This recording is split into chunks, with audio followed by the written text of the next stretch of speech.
This is KGW News at Sunrise. Good morning. Thanks for getting up with us on this Sunday morning. I'm Deidre Johnson. This morning on Sunrise, a local man fights for justice in his daughter's memory. We take you to Kelso for an emotional tribute. Plus, the annual event Remembering the Vanport community. Former residents talk about escaping the city destroyed due to flooding. But first, let's check in with Daisy Caballero for a quick look at the forecast. Hey, Daisy. Hey, Deidre. Happy Sunday, and happy Sunday to all of our viewers, taking you straight out to the satellite and radar because we're starting to see more of those spotty showers that many of us actually ended up seeing yesterday, including us here in the Rose City. So widespread light showers, like I said. Astoria is starting to be hit with a little bit more of that precipitation. And hey, within the last 6 hours alone, Sandy, Troutdale, Portland, Canby, we have all seen a little bit of that rain. So far, no measurable amount of rain. Last check out at PDX, 51 degrees. Those winds are calm, and you saw that icon. It says it's raining, so maybe drizzling somewhere. Current temperatures this morning, 44 in Hillsborough, 46 for Beaverton, also for Tigard. Looking down south just a bit, 44 for McMinnville and 41 degrees for Sheridan. So this is what the rest of the day is going to be looking like. Very similar to yesterday, just a little bit more of those light showers in certain areas. But up and down the I-5 corridor, right about noon, those mid to upper 50s. And then many of us will be seeing those low 60s for daytime highs. And that includes us here in the Rose City. We'll talk more about this coming up. All right. Thanks so much, Daisy. Well, a traffic reminder for drivers in downtown Portland this morning. The Broadway Bridge is now closed for repairs. It will reopen at 6 o'clock tonight. There will be no Portland streetcar service due to the closure.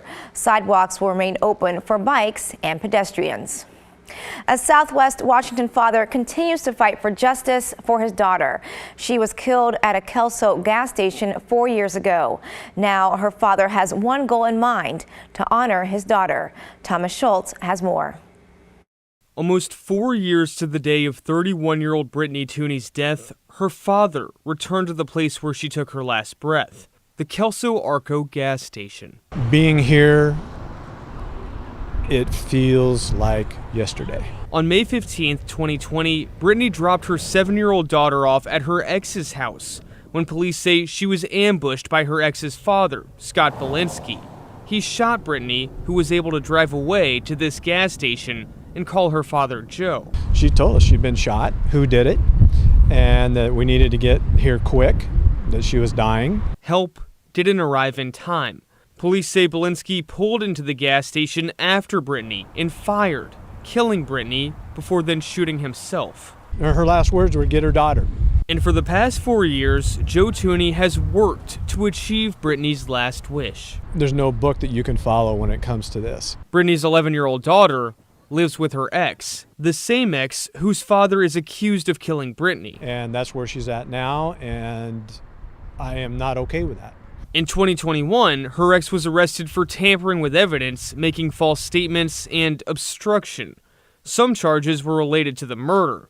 But due to Washington law, Tooney says it's difficult for relatives to be granted custody over a parent. They want to talk about parents' rights, which are very important. The more important thing is, what about the child's rights?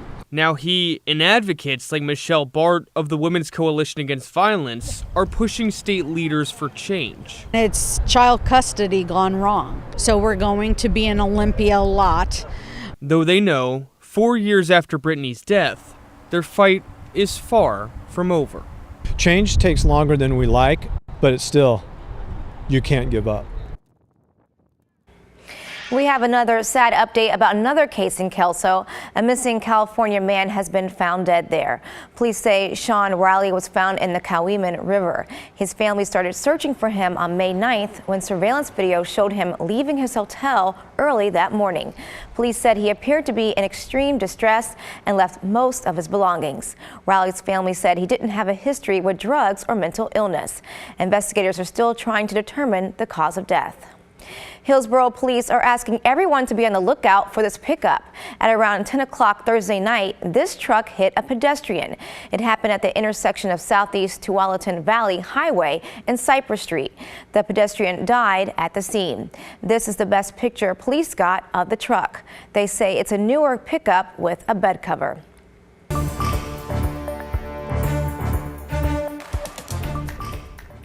Turning to our fentanyl crisis, a new report shows how many people died from a fentanyl overdose in Multnomah County in the past 5 years. There have been nearly 900 fentanyl-related deaths during that time. And as Blair Best explains, the numbers continue to increase.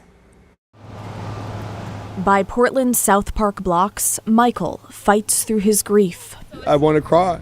I do, but I'm damn near all cried out. He can't count the number of friends he's lost to fentanyl. It's a cold thing out here, man. It's one reason he turns to the drug. I've lost myself due to overdose quite a few times. He tries to remember how many as his buddy, covered in blankets, smokes fentanyl powder off foil. At this point, I would say 6, approximately. Yeah. This week, and for the first time, the Multnomah County Health Department released a report on the number of people who have died from a fentanyl overdose. We want to validate the community's experience. In the past 5 years, 868 people have died from a fentanyl overdose in Multnomah County. Here's the yearly breakdown. You can see the numbers increase year after year. In 2018, 30 people died, but jump to 2023, where preliminary data shows more than 300 deaths. I feel like our city and just the general public as a whole has pretty much failed to get a grasp on how to help people who are struggling with this. The report also breaks the numbers into demographics. It allows us also to provide transparency for the information that we have so that the community has the same information that we have. Of the total deaths, 228 were female and 640 were male. More than half of all deaths were white men and people between the ages of 18 and 44. Last year, 25% of those deaths were homeless people, like Ian, who at 30 years old collects these bags of cans, soon to be returned for drug money. I view this drug as a shackle in my life. It's that every day I wake up and I have to figure out how I'm going to fix my problem of getting sick if I don't use. It's just like I'm shackled to it. I'm stuck. Are you afraid it's going to kill you? No, I have no fear of dying.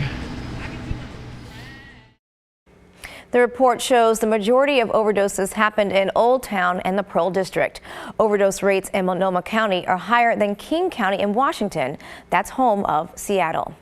Well, police arrested nearly 20 people during a retail theft mission on Friday. Officers recovered $2,000 worth of stolen merchandise and 2 stolen cars.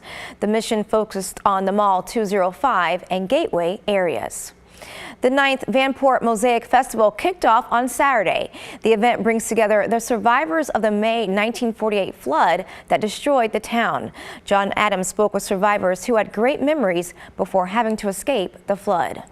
In Vanport, my life was fun. Even though it's been over 75 years, former Vanport residents recall the fun times they had growing up in the community. The kids got along well. We all went to school and played together outside. It was just fun for me.